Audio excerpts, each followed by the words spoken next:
Welcome to the electrical वे। ये है आपका इलेक्ट्रिकल इंजीनियरिंग का घर। लाइक, सब्सक्राइब, शेयर और कमेंट करना मत भूलिएगा। सोचिए, हमारे चारों ओर एक ऐसी अदृश्य शक्ति है जो हमारे घरों को रोशन करती है, हमारे फोन को जान देती है। जी हाँ, यह है बिजली।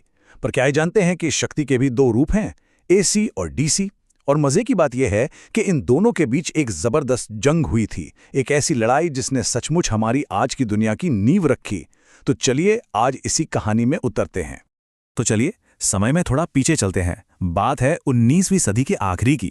बिजली का भविष्य क्या होगा, इसे लेकर एक भयंकर जंग छिड़ी हुई थी। इसे नाम दिया गया द वॉर ऑफ करंट्स। और देखिए, ये सिर्फ दो टेक्नोलॉजी की लड़ाई नहीं थी। नहीं, ये तो दो दिग्गजों, दो कमाल के विजनरी लोगों की टक्कर थी, जिनका नजरिया दुनिया को हमेशा हमेशा के लिए बदलने वाला था। तो एक तरफ थे महान आविष्कारक थॉमस एडिसन। वो डायरेक्ट करंट यानी डीसी के बहुत बड़े सपोर्टर थे। उनका मानना था कि भाई डीसी सीधी सादी है, स्थिर है और इसलिए पब्लिक के लिए ज्यादा सेफ है। और दूसरी तरफ थे जीनियस निकोला टेस्ला, जिनका साथ दे रहे थे जॉर्ज वेस्टिंगहाउस। उनका कहना था, नहीं, असली भविष्य तो लंबी दूरी तक बिजली भेजने का है और उसके लिए ऑल्टरनेटिंग करंट यानी एसी ही काम आ सकता है। और जैसा कि हम आज जानते हैं, इतिहास गवाह है, जीत आखिर में एसी की हुई और उसी ने आज दुनिया भर के पावर ग्रिड्स की शक्ल तय की। तो सवाल ये उठता है कि आखिर ये लड़ाई थी किस बात पर? एसी और डीसी में ऐसा भी क्या फर्क था कि दो इतने बड़े दिमाग आमने सामने आ गए? इसे समझने के लिए हमें बिजली के बिल्कुल बेसिक फंडे पर जाना होगा। इलेक्ट्रिक करंट, है ना? इसको समझना बहुत आसान है। बस ऐसा सोचिए कि एक तार के अंदर लाखों करोड़ों छोटे छोटे इलेक्ट्रॉन एक नदी की तरह बह रहे हैं। बस इसी बहाव को, इसी फ्लो को हम करंट कहते हैं। अब आते हैं डायरेक्ट करंट पर, यानी डीसी। इसमें क्या होता है, ये जो इलेक्ट्रॉन्स की नदी है ना, ये बस एक ही दिशा में बहती है, सीधी। सोचिए जैसे कोई वन वे सड़क हो, जहां ट्रैफिक कभी मुड़ता ही नहीं, बस सीधा चलता जाता है। इसीलिए इसका वोल्टेज एकदम स्थिर, एकदम कांस्टेंट रहता है, ठीक वैसे ही जैसे किसी बैटरी से मिलने वाली पावर। और फिर आता है अल्टरनेटिंग करंट यानी एसी। और ये बिल्कुल उल्टा है। यहाँ इलेक्ट्रॉन लगातार अपनी दिशा बदलते रहते हैं, कभी आगे तो कभी पीछे, आगे पीछे आगे पीछे, ठीक एक टू वे स्ट्रीट की तरह। हमारे घरों में जो सॉकेट से बिजली आती है ना, वो यही एसी होती है, जो एक सेकंड में पता नहीं कितनी ही बार अपनी दिशा बदल लेती है। तो अब देखिए, यहाँ पर दोनों का फर्क एकदम साफ हो जाता है। एसी दिशा बदलता रहता है, डीसी एकदम सीधा चलता है। पर जो सबसे बड़ा अंतर है वो है इनके सोर्स में। एसी बनता है बड़े बड़े पावर प्लांट्स में और डीसी वो हमें मिलता है बैटरी से, सोलर पैनल से।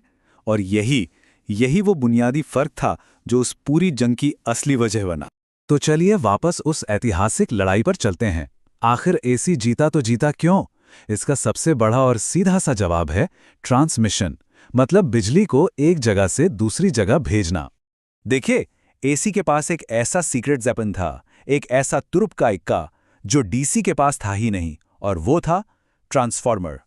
यह समझिए कि ये एक जादुई डिवाइस की तरह था जो एसी के वोल्टेज को चुटकियों में कम या ज्यादा कर सकता था। और बस यही इसकी सबसे बड़ी ताकत। और ये काम कैसे करता था वो भी बड़ा कमाल का है। देखिए, पावर प्लांट में एसी बिजली बनी, ठीक है। फिर एक स्टेप अप ट्रांसफार्मर उसके वोल्टेज को बहुत ज्यादा आसमान छूने तक बढ़ा देता है। अब सवाल है, ऐसा क्यों? क्योंकि हाई वोल्टेज पर बिजली को जब सैकड़ों किलोमीटर दूर भेजा जाता है ना, तो एनर्जी का लॉस बहुत ही कम होता है।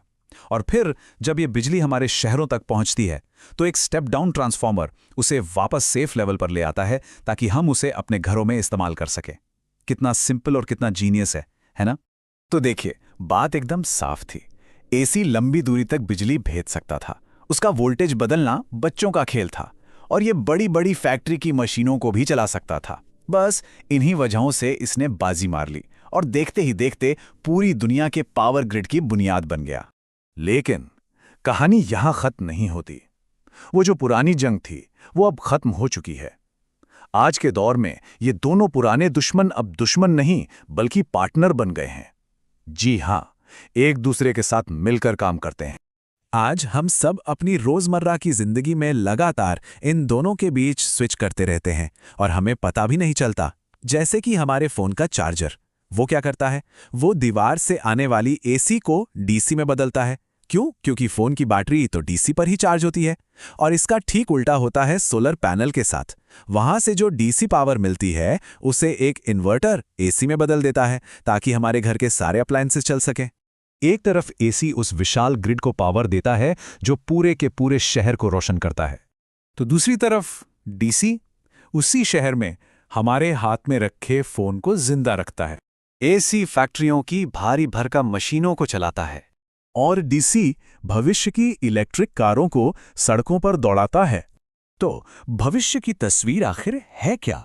देखिए, ये जंग अब एक साझेदारी में बदल चुकी है और ये पार्टनरशिप हमारी आने वाली जरूरतों को पूरा करने के लिए लगातार और भी ज्यादा स्मार्ट होती जा रही है। आज का जो पावर इकोसिस्टम है वो कुछ ऐसा दिखता है।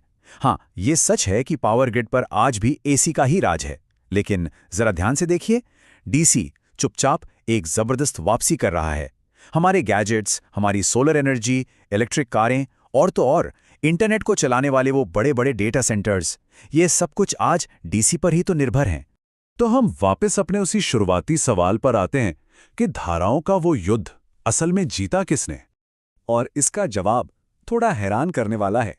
जवाब है, किसी ने नहीं। असल में वो अब दुश्मन है ही नहीं, वो पार्टनर्स हैं। इसको ऐसे समझिए, एसी पावर का वो हाईवे है जो ऊर्जा को दूर दूर तक पहुंचाता है, और डीसी वो आखिरी मील की पावर है जो हमारी डिजिटल दुनिया के हर एक डिवाइस को चलाती है। तो फिर आगे का रास्ता क्या है? खैर, सबसे बड़ा चैलेंज अब इस पार्टनरशिप को और भी ज्यादा स्मार्ट बनाने का है। एक ऐसा भविष्य बनाने का जहां एसी और डीसी मिलकर एक ज्यादा कुशल, ज्यादा टिकाऊ एनर्जी सिस्टम बना सकें। और ये सिर्फ टेक्नोलॉजी की बात नहीं है, ये हमारे ग्रह के भविष्य को पावर देने का सवाल है।